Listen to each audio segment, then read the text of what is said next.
All right. So the best answer here, right, is power with.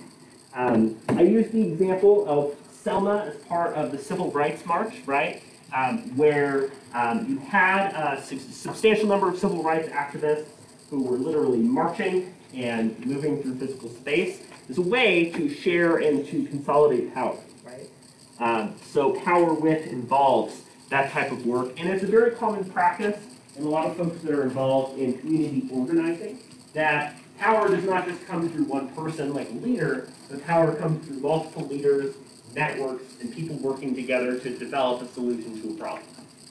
Whereas power over, again, involves things like threats, comes from up here, and it comes down here. So we talked a little bit about some of these ideas last class. We started by talking a little bit about study circles and some of the ways to engage in ethical listening, right? Remember that study circles are something you'll be doing in this class, and they involve essentially you working with a group of people to discuss a problem or issue. Some of the ways you can avoid the pitfalls of that, of course, are through careful listening, of taking notes, of letting people say what they need to say, right? We also talked about how different power styles, again, legitimate, reference, and so on, can be utilized in different ways. And the idea that a lot of times conflicts can feel challenging or feel icky to us because they involve power, right? The parent-child relationship, employer-coworker, an employee, a customer, and so on. So for today's class, I know that probably for a lot of you, you might be at a point now that we're in the second week. I know just about all of you are returning, either returning here at EOU or in at least your second year of undergrad. But I do want to help you out with just some resources to refresh you really quickly on some of the things available if you're feeling a little bit behind or overwhelmed, or just some things that can help you out.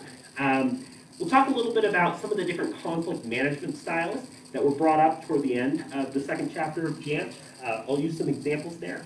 And then we'll talk about culture, right? So one of the key things to take away from today's class is an understanding of the ways that Western and non-Western styles of conflict management are pretty different, as well as some of the ways that these approaches have been kind of merged. And we can think about strategies incorporating both of these approaches. So I want to share, just a couple of things to help if you're feeling behind in terms of balancing all of your courses. I know especially with a lot of athletics taking off and doing a lot of events, that adds some additional challenge. And then just some additional tips on staying up to date. So the EOU Learning Center is on the second floor of LOSO. I believe it's 232, I could be wrong. But it's awesome because each major has at least one dedicated tutor. There's a tutor, for instance, for communication. One thing I learned today that's especially awesome is that the EOU Learning Center actually does writing groups. So you can work together with people or even do like a study session. If you're one of those people that needs an accountability buddy to get stuff done, that's a great way to work with and talk with other people. That could be especially useful if you're starting to brainstorm for the term paper or you're thinking about something like the midterm. The Writing Center, as I mentioned on Monday, is great for rough drafts, for feedback, and additional assistance to help you out there. So I definitely recommend reaching out to them as you're getting that drafting going.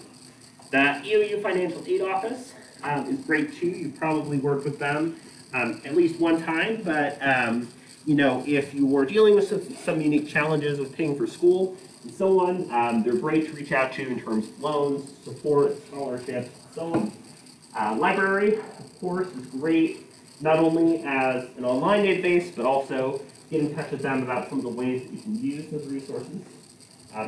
You all are also probably familiar with disability services, but again, if you find you need an accommodation, right, because as folks such as disability scholar Rosemary Garland Thompson say, we all experience disability at some point in our lives, and that might happen for you as the quarter progresses. You can get in touch with them about accommodations. Again, I try to make this class as accessible as possible through things like the way the midterm is structured, but I also know that things can happen.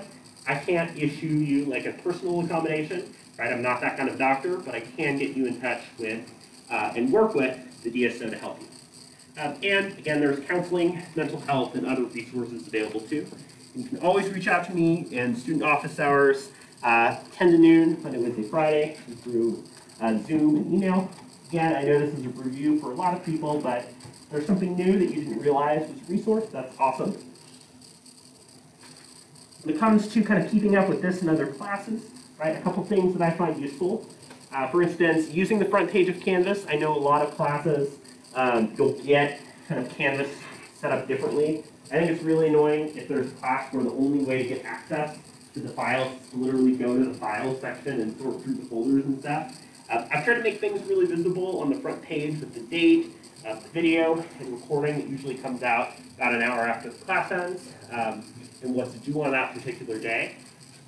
I recommend if you use a planner to punch in those due dates for assignments there and use that as a way to help you keep pace.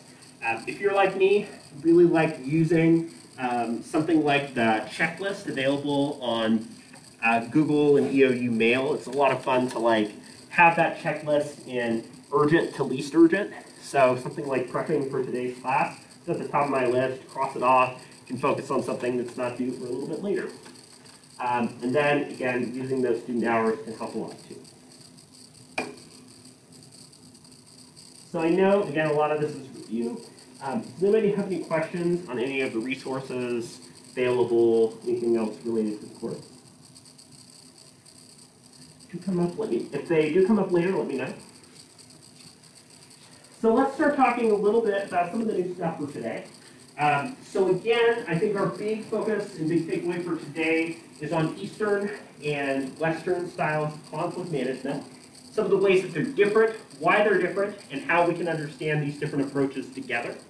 So I want to start with some of the Western styles of conflict management that are proposed in this Thomas-Kilmann conflict mode, right? And notice here that they run on the spectrum here in the bottom from uncooperative, you're unwilling to work together with the other person, to super cooperative, you really want to work together with them and help them out. They also run a spectrum here from unassertive to assertive, right? Unassertive means that you're essentially capitulating to the other person. Assertive means that you're completely advocating for your own interests. One thing here is actually a typo from the book. It should say in the top left, competing rather than computing. Computing would be an interesting conflict management style if you're a computer science major, I guess, but I think that they meant competing here. So there's an episode of Parks and Rec where Ron Swanson, right, he gets this new circular desk, and he hates it because he doesn't like talking to people, and so what he will always do is if there's somebody there, he's going to like roll around so his back is to them. He's on the other side. Right? And in the show Parks and Rec, he's normally in his office, his door is closed, he even has a gun pointed, like, toward where somebody is at, like a model or toy gun or something, so that people won't come in. That's avoiding. Yeah? Can you go back a slide? Yep, absolutely. Yeah, so this is Thomas-Kilmann conflict mode. You've got avoiding down here, uncooperative, accommodating over here, unassertive to assertive, compromising is right in the middle, competing is over here, collaborating is over here. This model should be in your book as well, and I'll have these slides available after class for you to look back on too.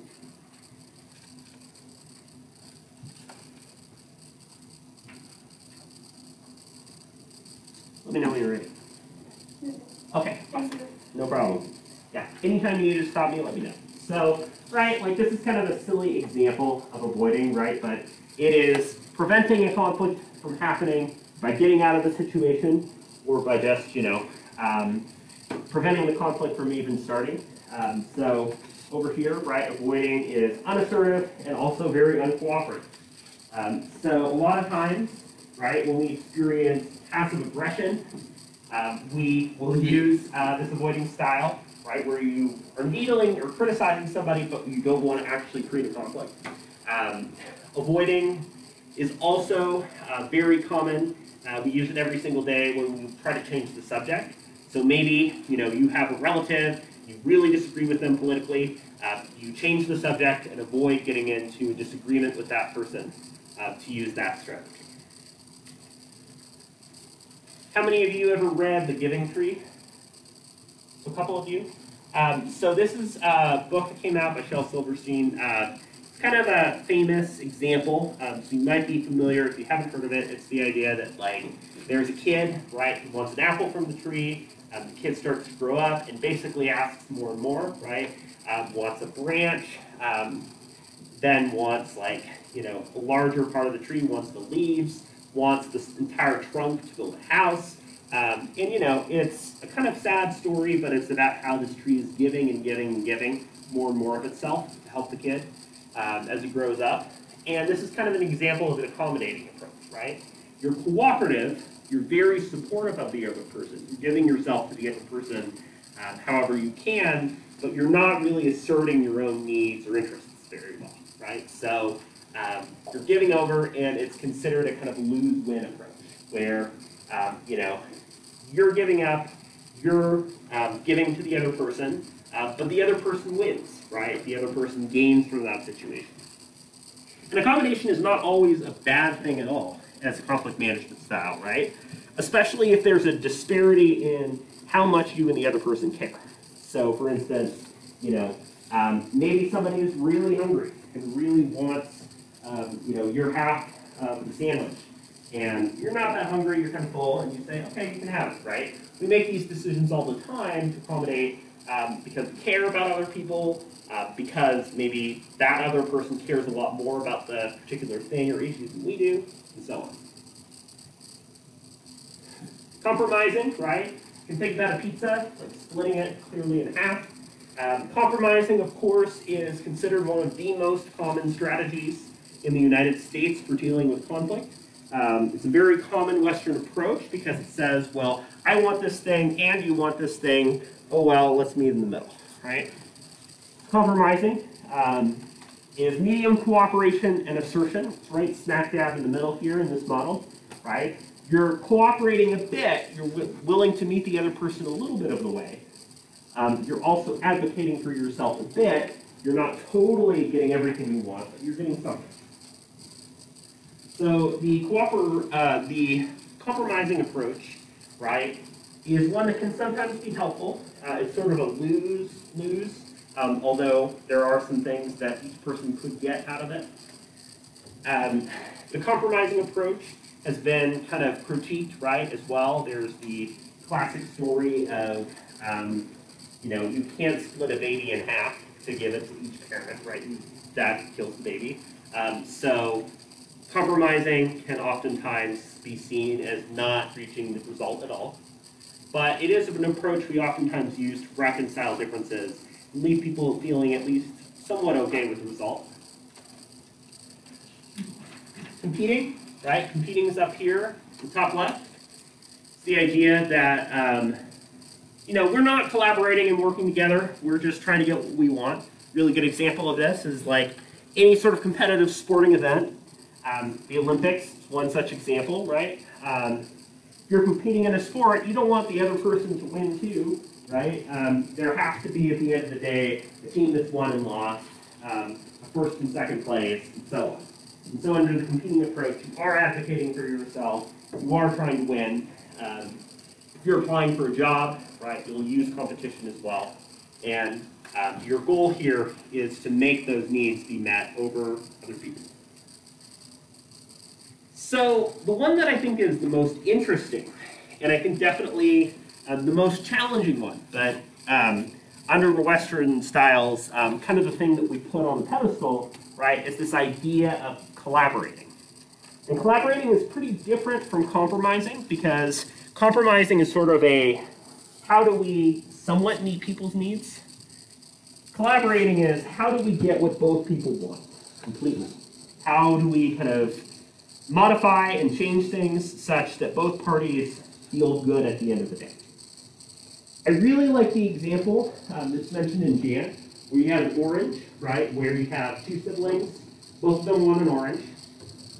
And what happens is you have this third-party mediator who helps to unpack the discussion and understand why the two people want the orange, right?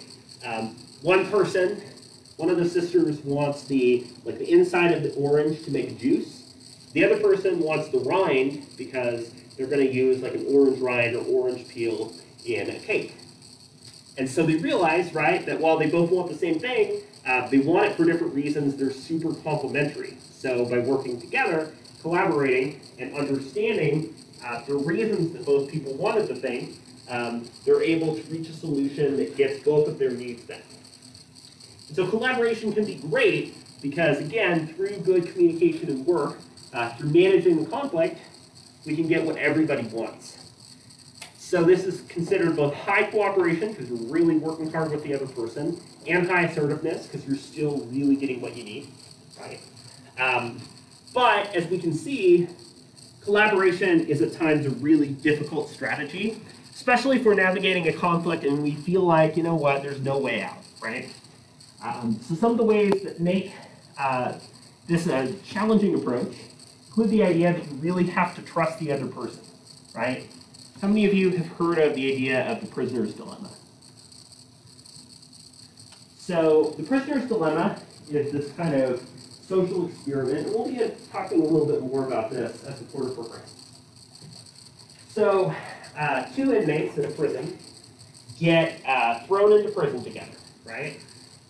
And each prisoner has one of two options. The prisoner could either confess that they did something wrong, or they could choose to stay silent and refuse to confess or crime.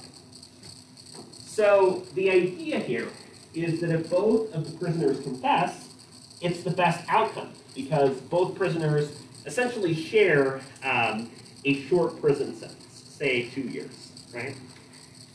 But if one person confesses and the other person doesn't, the person that doesn't confess gets off scot-free, the person that does confess gets 5 years in prison.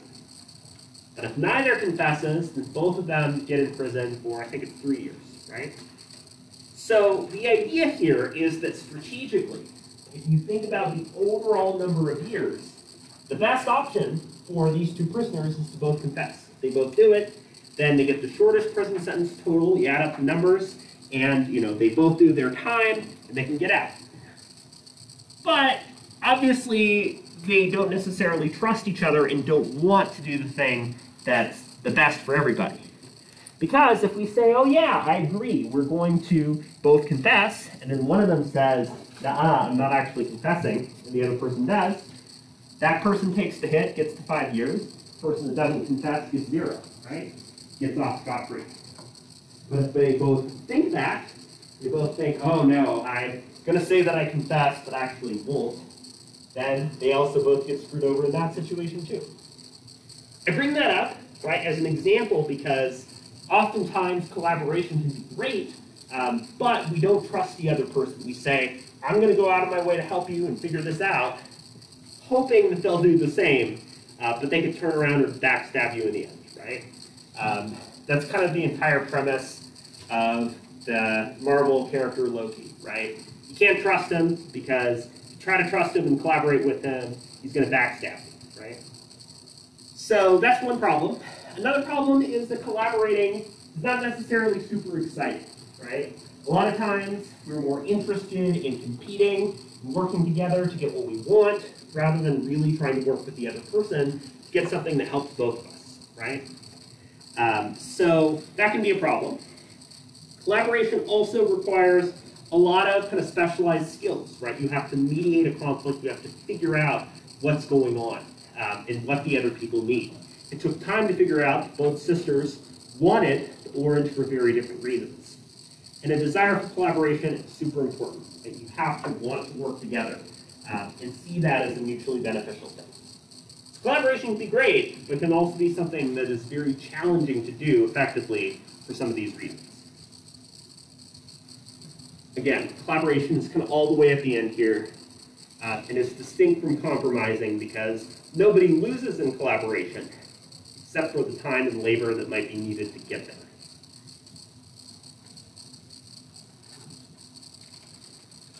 So, when it comes to Western versus non-Western styles of conflict, we'll notice that there's kind of a contrast in approaches. And for those of you that had the chance to take a look at this chapter, does anybody want to take a stab at this? What did they notice as kind of the major difference between Western and non-Western styles? Or what might you think that difference would be?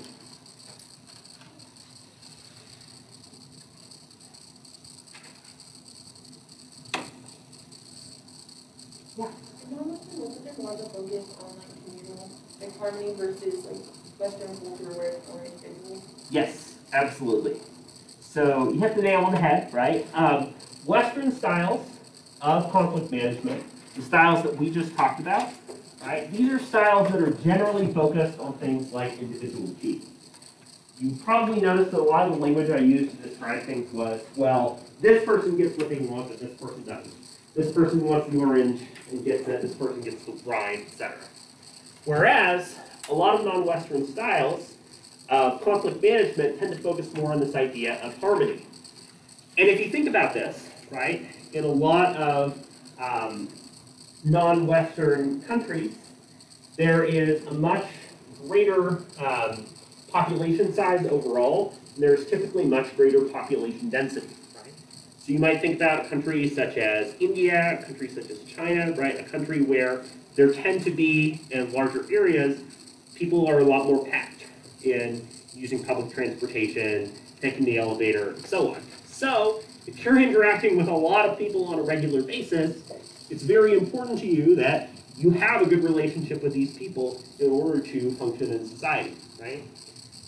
So that's kind of one of the reasons that non-Western styles tend to focus more on harmony. But of course, there's other kind of cultural reasons that are developed over time, and so on. One major difference in terms of culture, right, is individualistic versus collectivist.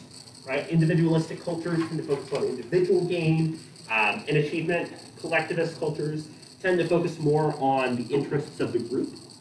One really interesting example of this is contrasting things like advertisements. So maybe you're advertising a golf course, and in somewhere like the United States, you might have like, one guy who's like really excited because he got a hole-in-one or he got a tough putt, right? And he's really excited about that. Whereas in a lot of non-Western cultures, that same company might choose an ad where it's a group of people together playing golf, enjoying that time, and so on, to emphasize the different cultural priorities that might be present.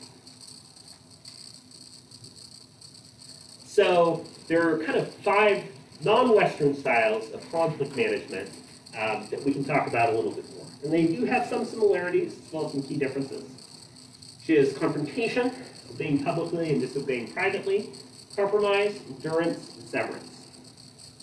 So we'll kind of go through each of those together, and I'll bring up some examples of those. So confrontation, right, I think is a unique approach. Confrontation is phrased a little bit differently than something like competition, right? Confrontation feels a lot more one-sided. And confrontation often happens because it's addressing and speaking up about the problem. But the thing that I think makes confrontation unique is that oftentimes it is the result of a lot of built-up effort and work, right? So confrontation could be something like saying, realizing that maybe your boss isn't listening to what you have to say, is ignoring your emails, and is not treating you respectfully, and so finally you confront them and say, look, I have this concern, I need to talk to you about this, right? So confrontation is something that typically is the result of this kind of work. Because we're focused on harmony and collaboration, then we don't necessarily want to confront unless we have the information and the resources needed in order to do so in a constructive way. And if you watched the James Cameron movie Avatar, right, came out about a decade ago, still no sequel, I don't know why, right? Early on in the film, this film features, right, a main character who essentially is taking on this avatar or portrayal of an indigenous group in this forest area, right? Early on, he starts to realize, hey, I don't actually feel like I support the original goals here. I don't support stripping this land of its minerals. I actually support the Na'vi, the other groups in the area. So It obviously escalates later, but early on, when there's this kind of cognitive disconnect, when you start to realize, oh, hey, what I'm told to do isn't what I believe in or want to do, right? You have this approach of obeying publicly and disobeying privately, right? Putting on a professional face, but in practice, doing something a little bit differently. This is an approach that matters a lot in a lot of non-Western cultures because saving face and preserving the relationship is really important. It's essentially having your cake and eating it too, right? I want to have a good relationship with my client boss, but so I'm going to listen to him and nod and say I'm going to, do something, right? But maybe in my actual relationship, I'm not going to do that. I'm not going to take that approach, right? So obeying publicly and disagreeing privately is an approach you can take. Obviously, it's a risky one, especially if somebody finds out that you did not do or you did the thing that you were asked not to do. And so a lot of times, whether or not this works as a strategy comes down to the degree that the person is being monitored. So if somebody really closely is being watched on their work behavior, right, it's going to come back and backfire them and hurt the relationship. And if somebody can get away with it, it might improve the relationship overall. Compromise is very similar to Western styles of compromise too, right? This idea of meeting in the middle. However, because a lot of non-Western cultures focus on harmony and on working together for the peace of the group, many non-Western cultures are more willing to give up personal goals in a lot of situations. This is for the family, this is for the community, this is for the group, and so on. For instance, many cultures that might use arranged marriages see that as being the most harmonious and positive experience to the family as a whole. And so people might be more willing to compromise on some of the things they might like, to marry another person that they don't know in order to achieve those societal goals. Endurance is another approach, right? And endurance you can think about as an interesting counterpart to something like avoidance. Avoidance is oftentimes this intentional choice to get away from the conflict because we don't think that it's worth it to us. In endurance, we're kind of putting up with and dealing with a scenario that doesn't go well for us because we think that it is best for us in the long run or best for our relationship in the long run, right? So for instance, one issue that's fairly common, right, is the amount of work that's put on somebody that has an unpaid internship, right? While internships can be a great career development opportunity, particularly being an unpaid intern can be an especially big challenge because you don't get the financial support that you would otherwise have, even though you could get that support later. The idea that many unpaid interns will work this internship and endure it and put up with the type of work that they're doing, the lack of pay, and so on, because it means that they will get to a job that's better paying or will help them later, is very closely associated with endurance, right? It's being willing to give something up, to put up with something, because by doing so, they will do better later.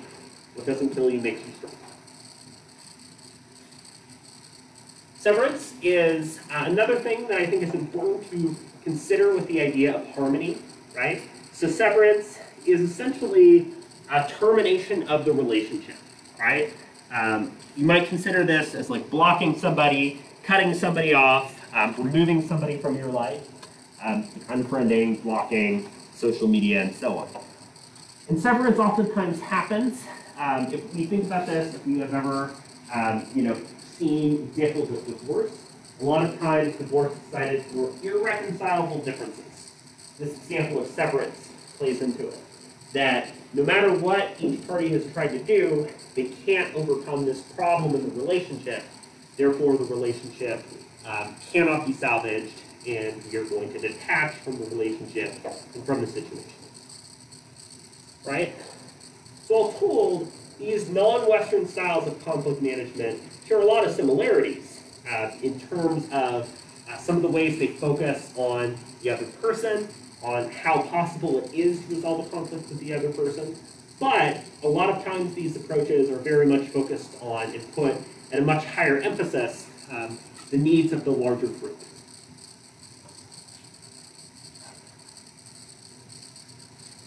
other thing that I wanted to bring up that's sort of related to this chapter before we get to a discussion of how we merge these strategies together is about this idea of conflict coaching. So conflict coaching takes a bunch of different forms. It could be something like a couples counselor or a mediator in a dispute, third-party negotiator, and so on, right? It's basically having somebody whose professional job it is to resolve conflict.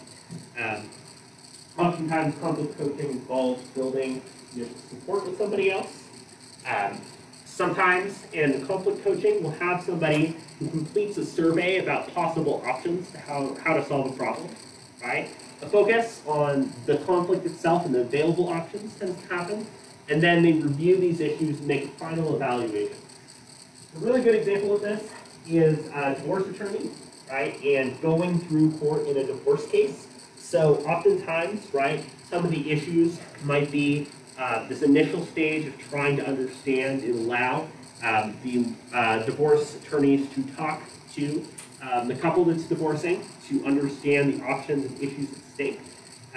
So for instance, things like custody of children might be brought up, and the history of the parents, their own background, and so on, and then the sort of final agreement and settlement is reached. So conflict coaching can be used as a way to maybe build collaboration or confrontation or any one of the conflict styles that might be the best fit for that issue. So we've used some time today to talk about both Eastern and Western approaches to conflict management. And one of the things that emerged towards the end of the chapter is the idea that some of these approaches can be merged together. And so we essentially create a new set of conflict management strategies that merge both the ideas of Eastern and Western approaches. And so these different styles, right, include constructive diplomacy, accommodating constructive controversy, concession obliging, superficial compliance, avoiding destructive confrontation, and ignorance. And that's a lot of them. So I want to kind of break things up a little bit. I'm going to kind of make a total of 8 smaller groups. And I'm going to ask each of these groups to speak on one of the 8 styles that's mentioned in this chapter. So you can look back through your notes or do a little online search to find out some information about these. And what I'd like you to do is have one person in your small group who discusses and writes down everybody's names. That way I can grab it at the end for attendance. And then what I'd like you to do is talk amongst your group about what this style is and how it can connect to both Eastern and Western approaches. So let's have the 3 of you, 1, 2, 3, here. Start with constructive diplomacy. You'll have 3, 1, 2, 3. Focus on accommodating. We'll have 1, 2, 3. Focus on constructive controversy. Have this partnership here. Focus on concession obliging. You, on the second row here, focus on superficial compliance. And then the 3 folks here in the back focus on avoiding. And then all kind of talk through destructive confrontation and ignorance. Is there anybody who does not know their group or their assignment? Awesome. Take some time to take a look at this style. We'll talk about it together in just a few minutes.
How many groups would like some more time? Okay. Give people another minute or two to work on this. Doesn't have to be thorough.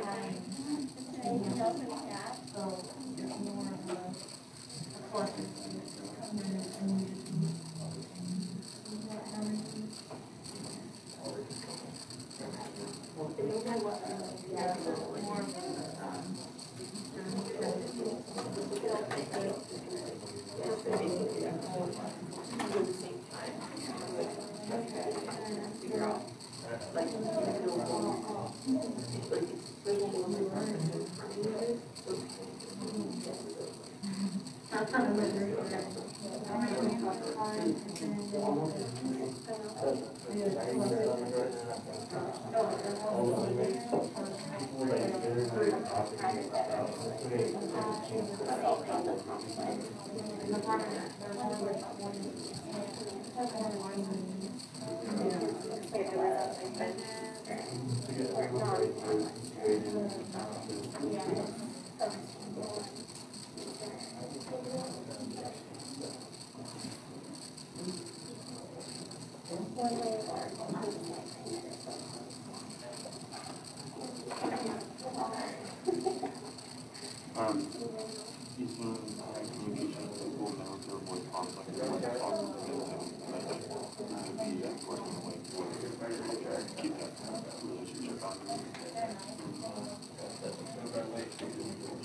It sounds like most folks are finished up. So why don't we go ahead and go around and share the definition that you came up with and how it kind of connects to our overall discussion on different conflict styles. So let's start up here with constructive diplomacy.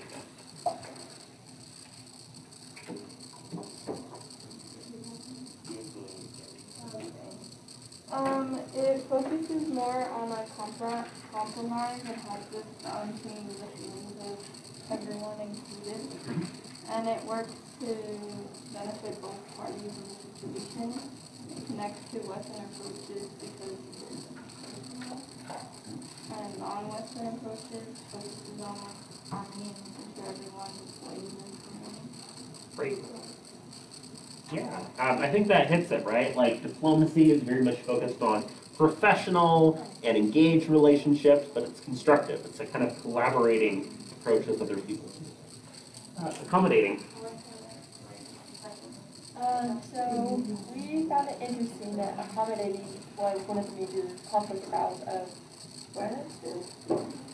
Western, but it's listed as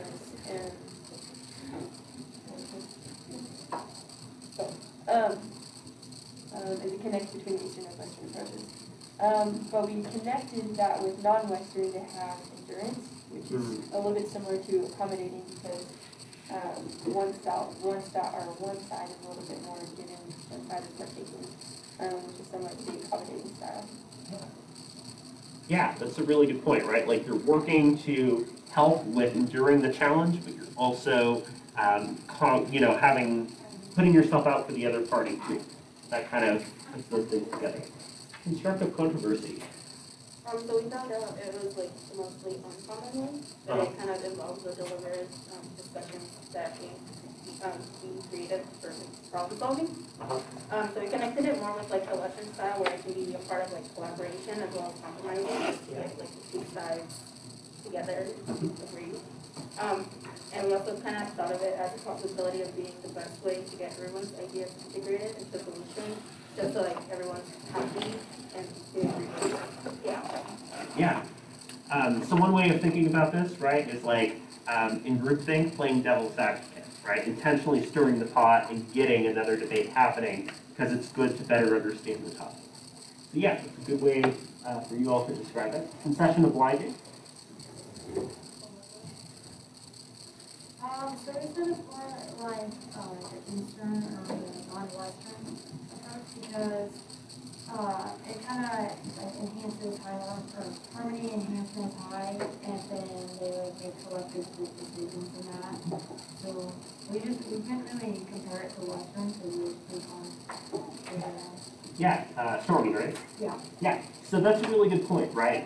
You bring up the way that it is a much more kind of enduring and dealing with the problem, but it also has some level of similarity to Western approaches because you are kind of accommodating for that other party for sure. Avoiding? We had avoiding with primarily a Western and non-Western style. Western style, it was not caring for conflict resolution, not caring for the relationship of the state. And then non-Western was putting up fixed guidelines, even though there needs to be results. Must be funded. Yeah. I skipped the concession obliging, didn't I? No, Oh, okay. So, oh yeah, so we've gone through, or we skipped superficial? Yeah. Yeah, okay. So let's hear from superficial. Campus is fine. We were able to really make that non-Western story, which is like the they mostly do they privately because definition, like they smooth over, like give a racial addresses to make it seem like they're okay with what's going on, and then they do their own thing in private, and after they leave, part of your role. Yeah, again, it's kind of that obey publicly, disagree privately. Destructive confrontation is kind of like you're stirring the pot and trying to create a disagreement, but neither party learns or gains things. You have hurt feelings at the end. Ignorance can be intentionally choosing not to engage in a conflict, just ignoring what the other person has, intentionally, right, turning a blind eye toward whatever issue or topic comes up. So we'll continue to talk through these and other styles of managing conflict. But we talked about some of these different approaches, both Eastern, Western, and some of the merged styles. For next Monday, I'd like you to read chapter 3 of Gantt. We'll be getting into deconstructing and making sense of individual parts of conflict. By the end of the day, please complete the syllabus quiz as well as the Google form for your study groups, and I'll assign those next week. Otherwise, have a great homecoming week. Enjoy the rest of your weekend, and I will see you all again soon. I'll grab your group's attendance handout on the way out.